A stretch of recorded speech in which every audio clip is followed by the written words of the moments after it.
Olá, gente querida do coração verde e amarelo. Jornal Foco do Brasil, edição especial de domingo. Compromisso com a verdade. Mais uma vez, pergunto de qual lugar maravilhoso, abençoado do nosso lindo Brasil ou de qualquer outro país do mundo você assiste ao Jornal Foco do Brasil. Participe, deixe sua opinião, é muito importante, participe do chat ao vivo, é sempre muito bom saber sua opinião, seu comentário e veja se o sino de notificações está ativado para receber nossas atualizações diárias. E vamos agora às notícias que foram destaques durante a semana. As chuvas nos estados de Alagoas e Pernambuco. O presidente Jair Bolsonaro, vimos que sobrevoou na manhã desta segunda-feira, dia 30 de maio, áreas afetadas pelas fortes chuvas na região metropolitana de Recife. Após o sobrevoo, Bolsonaro manifestou pesar pelas vítimas e disse que o governo tem prestado auxílio à população desde a última sexta-feira, quando o volume de água que atingiu a região foi mais intenso. Bolsonaro saiu em sobrevoo pouco depois das 8h30 da manhã e passou por cidades do Grande Recife, afetadas pelas chuvas, em um trajeto que durou cerca de 30 minutos. Depois, o presidente voltou para a base aérea, onde concedeu a entrevista coletiva. A Defesa Civil Nacional tem feito sucessivas atualizações, elevando o número de óbitos em Pernambuco em decorrência das chuvas intensas que assolam o estado. Vários municípios encontram-se em situação de emergência.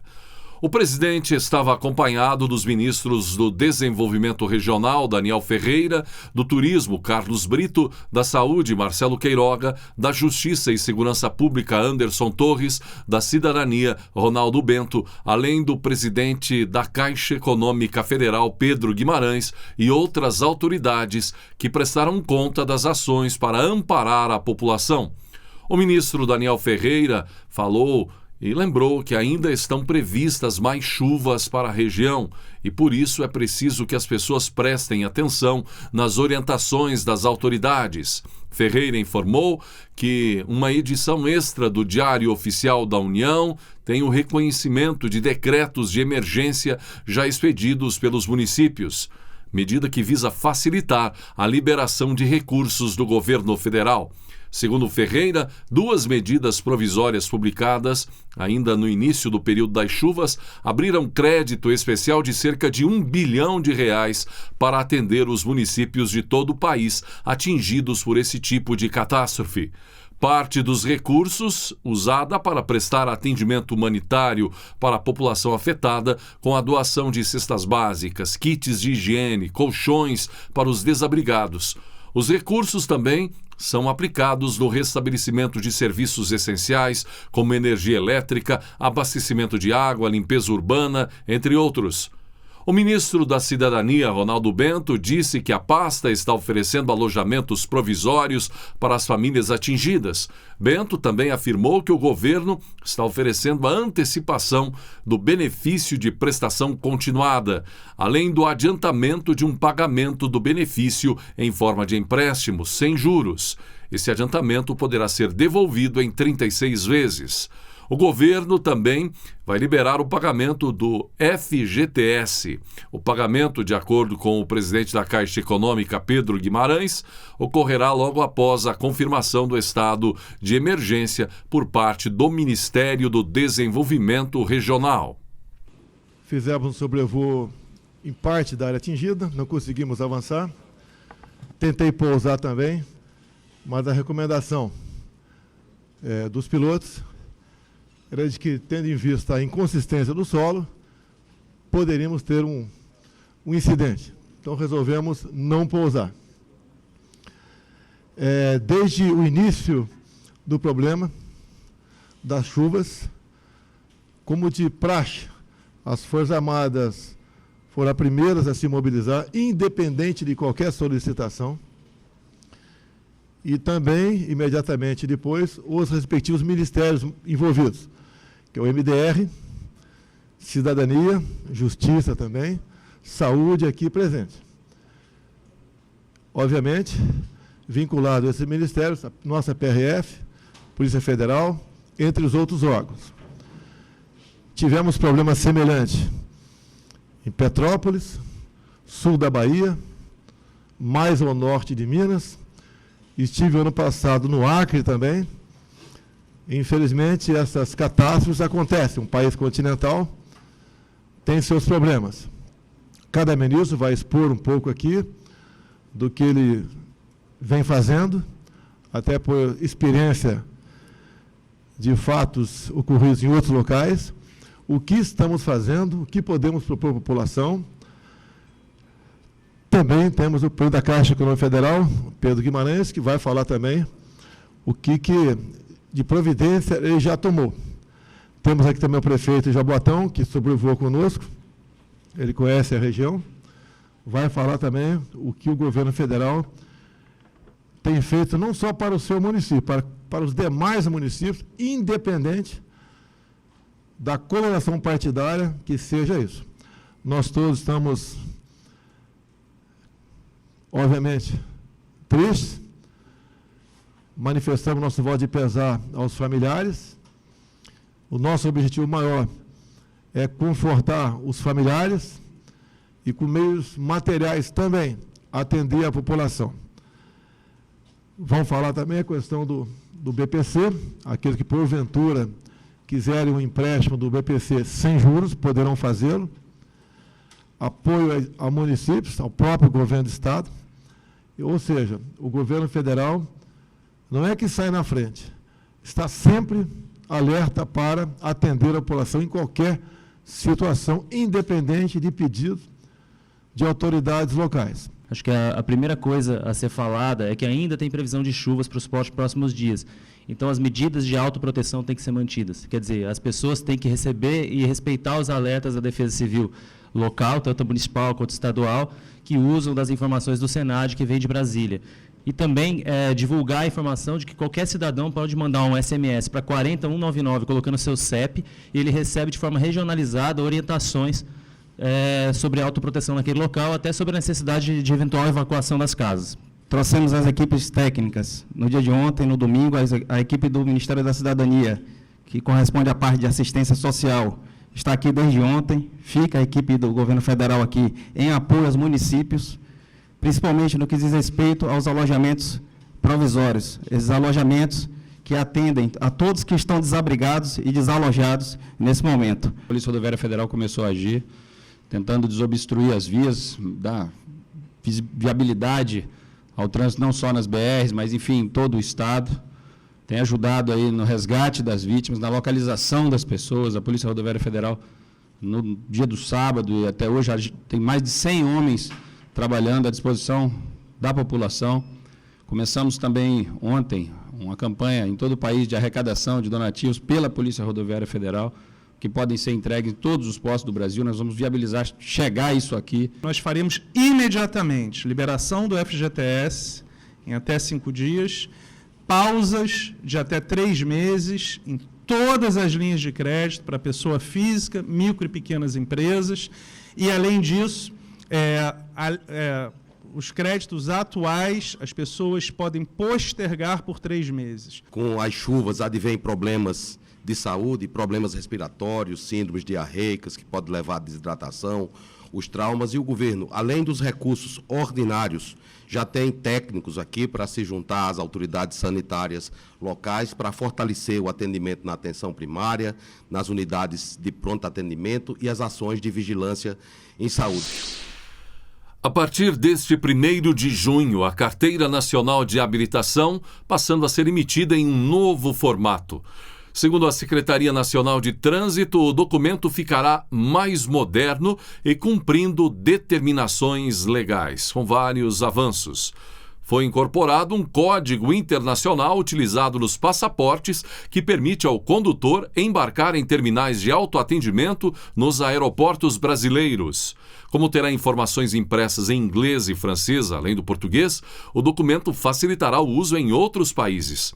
As mudanças estavam previstas desde dezembro de 2021, quando o Conselho Nacional de Trânsito publicou a resolução número 886, que regulamenta especificações, produção e expedição da CNH. A substituição da CNH não é obrigatória. Ela será implementada de forma gradual para novas habilitações na medida em que os condutores venham a renovar ou emitir a segunda via do documento. O presidente Jair Bolsonaro participou das comemorações do aniversário da cidade goiana de Jataí, comemorando 127 anos Jataí. Logo que chegou à bela cidade, Bolsonaro foi recepcionado e foi de moto até o primeiro compromisso: visita às obras da ponte sobre o Rio Claro e do anel viário de Jataí, obras que começaram há mais de 10 anos, como tantas outras espalhadas pelo país afora, que começaram e foram paralisadas pela crise dos escândalos de corrupção em governos passados. Em Jataí, as obras foram retomadas e receberam agora a vistoria do presidente Jair Bolsonaro. Após a visita às obras, o presidente seguiu de moto também para desfile de aniversário de 127 anos do município e também da inauguração da construção do Complexo Esportivo JK, primeira etapa, e ali o presidente Bolsonaro também cumprimentou eleitores. No fim do evento, Bolsonaro puxou crianças para o palco após belos momentos com populares. E o presidente, então, ao término, novamente fez mais um passeio, desta vez em direção ao aeroporto da cidade, fez de moto. Durante o discurso, o presidente elogiou a contribuição da região para o agronegócio do país. Essa região voltada para o agronegócio, bem nós sabemos de o que vocês representam para a nossa economia. Dizer a vocês, eu sei que pouca gente se inteirou do assunto ainda, mas não podemos entender a possível aprovação de um novo marco temporal para o nosso Brasil. Nós somos um povo de paz, nos entendemos muito bem com todos que estão aqui, em especial os nossos irmãos indígenas. E assim sendo, dessa nossa união, um grande país. Dizer a vocês que praticamente nós acabamos com o MST no Brasil. Entre outras coisas, tiramos dinheiro de ONGs que iam para eles e fizemos o mais. Pegamos o assentado, que é, geralmente, um homem de bem, de paz, mas que era trabalhado para fazer o mal pelas suas lideranças, nós demos para eles título de sua propriedade. Hoje o assentado é amigo do fazendeiro ao lado da sua propriedade. São irmãos que nós demos dignidade para eles.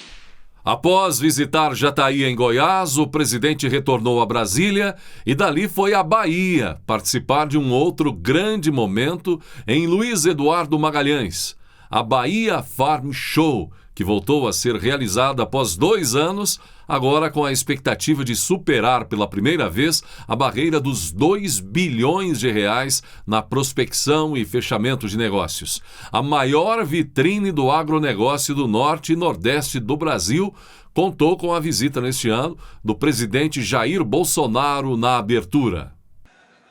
Agora há pouco estava em Jataí, Goiás. Em qualquer lugar do Brasil que eu tenha chegado, a satisfação cada vez maior de ver o nosso povo trajando com as cores verde e amarelo da nossa bandeira. Isso não tem preço. É o ressurgimento do nosso patriotismo, do amor à pátria, do respeito aos símbolos nacionais e de um amor ao nosso querido Brasil. Dizer a vocês que nós temos uma missão aqui na Terra. Todos nós temos uma missão e devemos cumpri-la da melhor maneira possível. Vocês sabem dos momentos difíceis que o Brasil ainda atravessa, mas vamos singrando esses males. Nós vamos atingir o nosso objetivo. Afinal de contas, estamos já voltando à normalidade. O nosso agro é fantástico. Há poucas semanas, recebi a presidente da Organização Mundial da Saúde. Chegando fora do Brasil, ela bem disse que o mundo sem o Brasil passa fome. É uma demonstração da importância do que nós produzimos no campo. Algo simplesmente fantástico, que vem com o tempo. Desde Alisson Paulinelli nos anos 70, até Tereza Cristina e o Marcos Montes no momento. É um sinal que nós temos boas pessoas para ocupar esses ministérios. E também, por que não dizer, obviamente, pessoas que empenham, trabalham, se dedicam, trabalham de domingo a domingo, de sol a sol, para bem produzir no seu espaço de terra. A Caixa liberou 400 bilhões de reais em empréstimos de financiamentos habitacionais desde 2019. Segundo o banco, responsável por 65% dos empréstimos desse tipo no país, o valor impulsionou o setor de construção civil, que registrou alta de 9,7% do produto interno bruto, medida da produção de bens e serviços, em 2021. A Caixa atenta aos movimentos do mercado e, exercendo seu papel social e de liderança no segmento, disponibilizou para 2022 um orçamento superior ao do ano anterior, com o objetivo de atender demandas do setor, diz o banco em nota. No primeiro trimestre de 2022, as contratações com recursos da poupança chegaram a 21,4 bilhões de reais, aumento de 31,2% em relação ao mesmo período de 2021. Em relação ao primeiro trimestre de 2018, a alta é de 817,4%, de acordo com o banco. Casa Verde Amarela também, ajudando o governo federal, anunciou que o subsídio para financiamento de imóveis do programa Casa Verde Amarela, voltado a famílias de baixa renda, será ampliado em percentuais que variam de 12,5% a 21,4%. O acréscimo varia conforme região, renda familiar e população do município. Segundo o Ministério do Desenvolvimento Regional, a ampliação do subsídio tem como objetivo facilitar a aquisição da casa própria e ampliar o número de moradias entregues. A medida entra em vigor no início de junho, vale até 31 de dezembro de 2022. O presidente Jair Bolsonaro, não é novidade para ninguém, causa preocupação na maior emissora de televisão do país, a Globo. Um dos motivos é sobre concessão.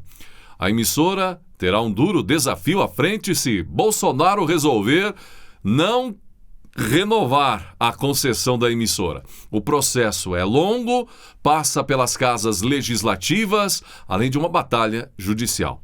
De acordo com pessoas próximas ao presidente, isso circula por aí, Bolsonaro deve mandar para o Congresso um relatório sugerindo a não renovação. Será mesmo que isso pode acontecer?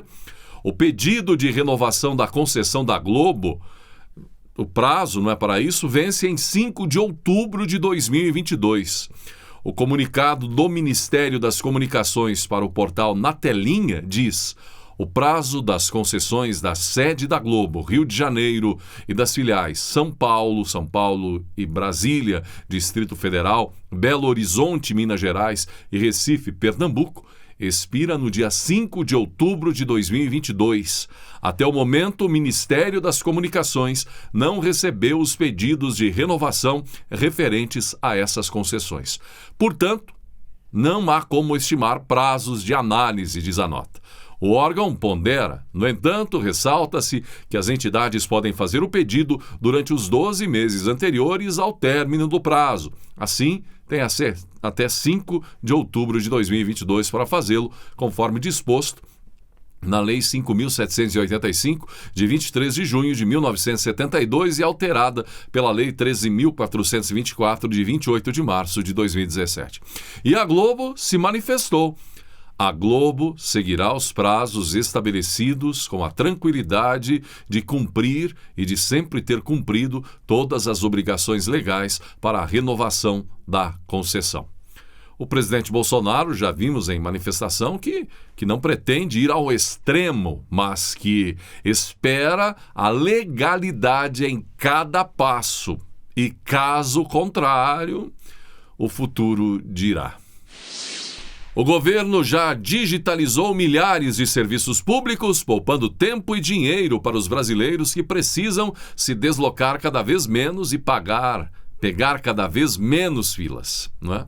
E a MP da modernização dos cartórios segue na mesma linha. A proposta do governo foi aprovada na Câmara e também no Senado. E os cartórios terão de informatizar seus serviços, digitalizar seus registros e interconectar as informações.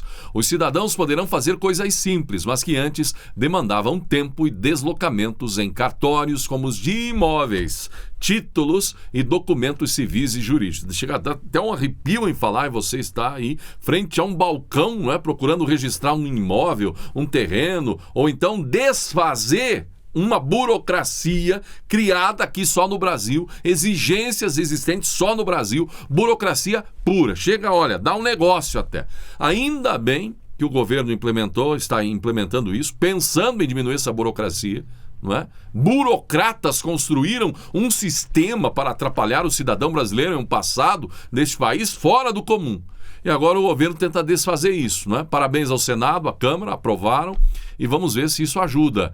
Enfim, além de tudo, com a MP de modernização, que pode virar lei agora, né? Já foi aprovado no Congresso, a modernização dos cartórios, a burocracia diminuirá mais no Brasil, agilizando negócios e negociações, o que melhorará o ambiente econômico e auxiliará na geração de empregos e renda, fazendo por fim que os cidadãos ganhem de diversas formas. O ministro da Saúde, Marcelo Queiroga, assinou a portaria que regulamenta o programa Telesaúde Brasil para atendimentos especializados, atendimento de médico, inclusive à distância, a municípios localizados em áreas remotas, rurais e indígenas do país. Por meio do Telesaúde Brasil, o governo pretende facilitar o acesso a atendimentos pré-clínicos, suporte assistencial, consultas, monitoramento, diagnósticos e acompanhamento médico durante o tratamento ou após procedimentos cirúrgicos. A portaria estabelece critérios, normas e parâmetros para os atendimentos por meio da tecnologia da informação, seguindo as diretrizes de órgãos competentes como a Anvisa e a Agência Nacional de Saúde Suplementar. Estamos entrando com o pé firme em uma nova era da medicina, com o uso de tecnologias de informação e comunicação para uma verdadeira revolução no sistema de saúde, trazendo mais acesso, eficiência, efetividade e mais custo-efetividade nas políticas públicas de saúde, disse o ministro durante a cerimônia de assinatura da portaria. Queiroga lembrou que a pandemia deixou ensinamentos. Hoje ninguém duvida da eficiência, da necessidade de termos sistemas de saúde e acesso universal fortes e resilientes para superarmos as emergências de saúde pública que possam aparecer tanto para doenças transmissíveis como para doenças crônicas, disse ele. De acordo com o ministro, a atenção primária é o principal nicho para o uso do telesaúde. É um compromisso de investimento na atenção primária. Temos 48 mil unidades básicas de saúde e mais de 53 mil equipes de saúde da família. Esse é o principal nicho para o uso da telesaúde. Vai aproximar a atenção especializada da atenção primária à saúde, evitando deslocamentos que às vezes são complexos em um país de dimensões continentais como o Brasil. Vai fazer com que populações esquecidas, como às vezes as nossas populações indígenas, que estão em aldeias distantes, graças à força do nosso Ministério da Comunicação, com o 5G, será possível chegarmos a cada um dos brasileiros, de modo que o nosso desejo de que ninguém fique para trás, ele deixe de ser um sonho e passe a ser uma realidade. A deputada estadual Janaína Pascoal estaria disposta a ser candidata a vice de Jair Bolsonaro nas eleições de 2022, caso fosse convidada pelo atual presidente da República. Em entrevista, ela disse que avalia que, como companheira de chapa, poderia agregar votos para o atual presidente Jair Bolsonaro no pleito de outubro deste ano, por mais ponderada e defensora de todas as garantias e de todas as liberdades, se eu conseguisse sentar com ele, entender o que ele planeja para seu próximo mandato, estaria tendente a aceitar. Até porque acho que agrego muito voto para ele. Sou muito mais moderada, sou muito mais ponderada, defensora de todas as garantias, de todas as liberdades, afirmou Janaína. A deputada avaliou também que, caso fosse candidata a vice-presidente, quebraria um pouco esse medo, segundo ela, que as pessoas têm de qualquer quebra institucional com Bolsonaro no poder. Eu daria uma garantia em termos de respeito à Constituição Federal, argumentou Janaína Pascoal. Sendo muito bem recebido também em Foz do Iguaçu, com muitos apoiadores entusiasmados, aguardando a passagem, a visita do presidente. O presidente Jair Bolsonaro, também visitou no Paraná, em Foz do Iguaçu, as obras da Ponte da Integração, né? Após vistoria das obras na Estrada Boiadeira, a vez da belíssima construção, obras da Ponte da Integração, a segunda ponte sobre o Rio Paraná, algo sonhado pela comunidade paranaense, sobretudo da região de Foz do Iguaçu, as imponentes obras da Ponte de Integração Brasil-Paraguai em Foz. Sonho de décadas que está virando realidade. A Ponte da Integração Brasil-Paraguai deve ser um novo cartão postal nacional pela sua beleza, vão livre e o diferencial ponte estaiada. É um casamento que só nos dá alegria. Há pouco concluímos aqui a extensão do aeroporto de Foz do Iguaçu. Visitamos agora há pouco quase o final da obra da Boiadeira, há décadas parada. E agora estamos vendo essa grandiosidade de engenharia que nos orgulha a todos, que vai integrar mais ainda o Brasil com o nosso Paraguai. Assim como já temos a ordem de serviço para uma outra ponte, em Porto Murtinho. Itaipu, então, binacional, é uma empresa que faz mais do que gerar energia. Gera progresso e gera integração. Pela primeira vez na história, uma primeira-dama discursou na cerimônia de posse de um presidente da República, e ainda em Libras, linguagem usada por surdos. A cena marcou o início de um novo tempo sobre acessibilidade no país e outros temas como doenças raras. A Secretaria de Comunicação do Governo Federal agora elencou algumas das ações feitas desde então aos mais vulneráveis. Segundo a SECOM, o governo federal priorizou ações que garantem acessibilidade e assistência aos vulneráveis, com a criação do Pátria Voluntária e diversas ações para a garantia de direitos.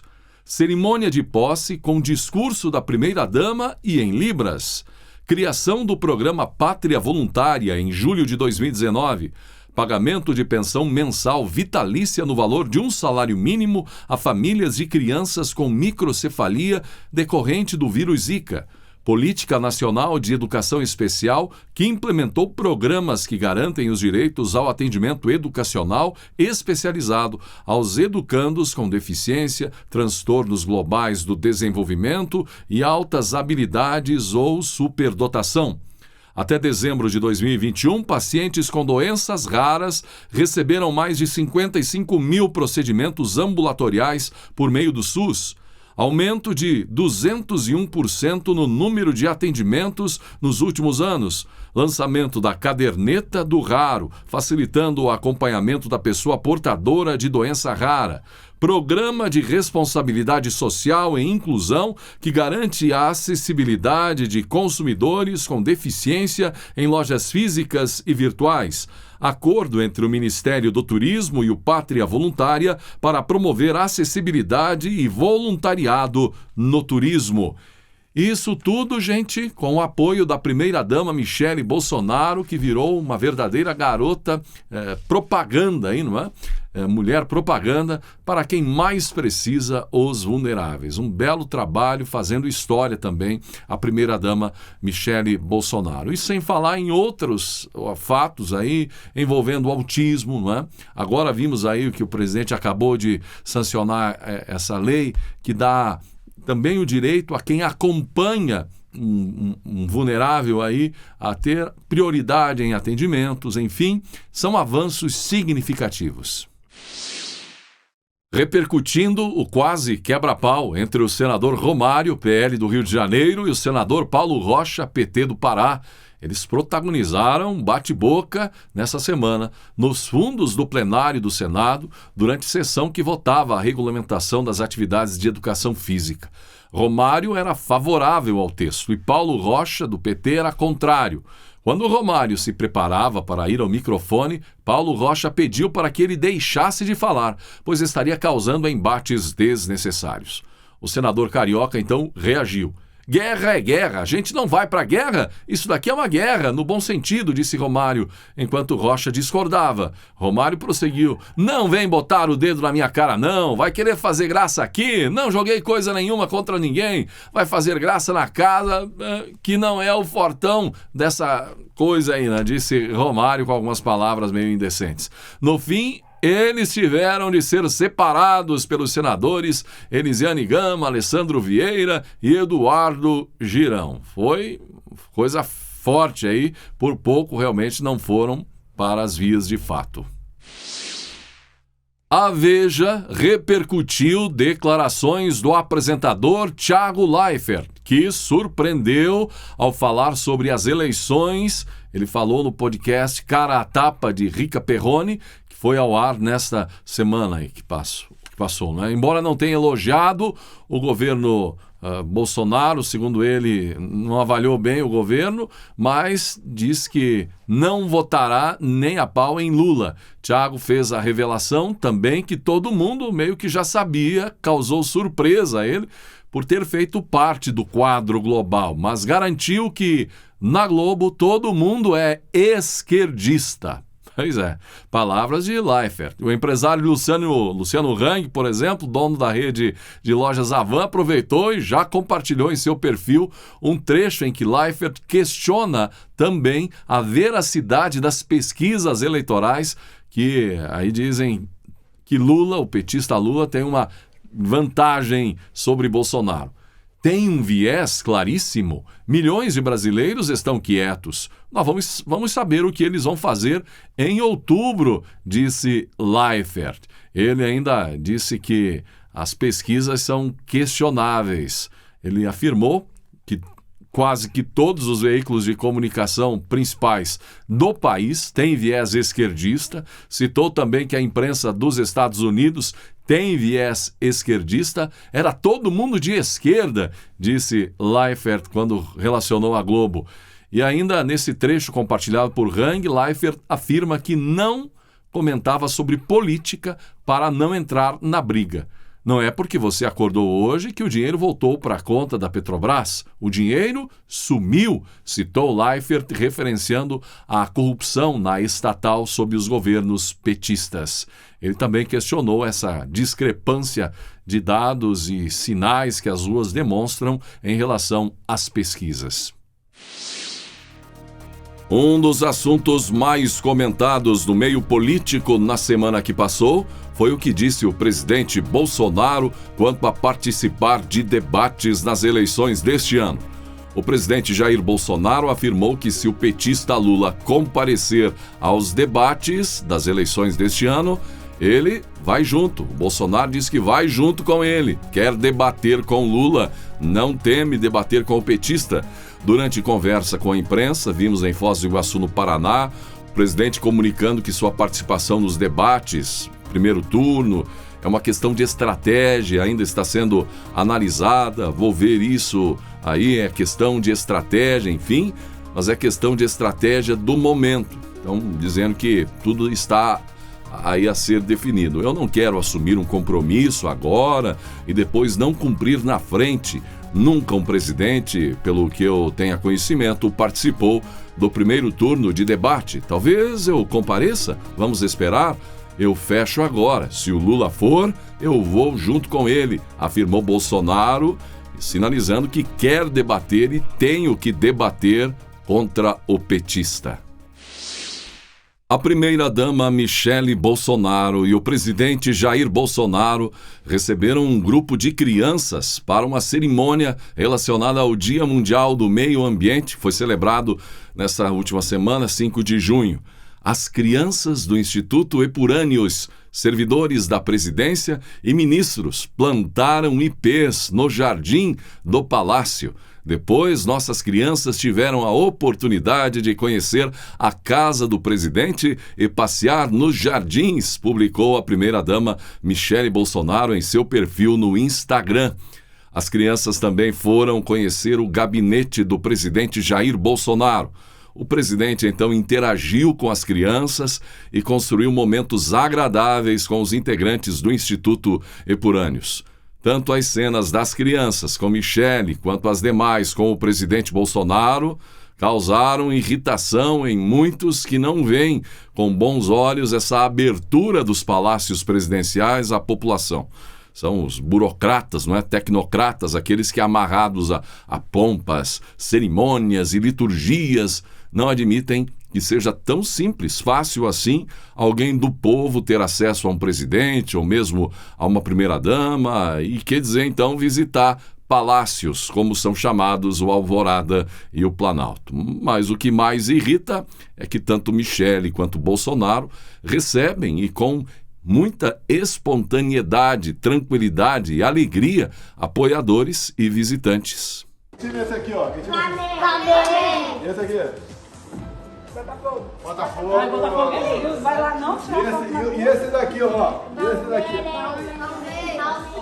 Qual o time mais bonito? Esse verde ou esse vermelho? Vermelho. Quem sou eu nessa fotografia aqui? Aqui, ó. Calma aí. Acertaram. E assim chegamos ao final de mais uma edição do Jornal Foco do Brasil. Não esqueça da importância de ter você curtindo, compartilhando, se tornando membro do nosso canal. Vocês que tornam o Foco do Brasil uma realidade e queremos seguir todos os dias na sua companhia, hein? Agradecimento especial hoje a Fafá Fonseca e Luiz Cordeiro, inscritos membros do nosso canal. Venha também ser parte dessa comunidade verde e amarela. Uma ótima semana e até segunda. Gratidão pela sua atenção e que Deus abençoe a você e a sua família.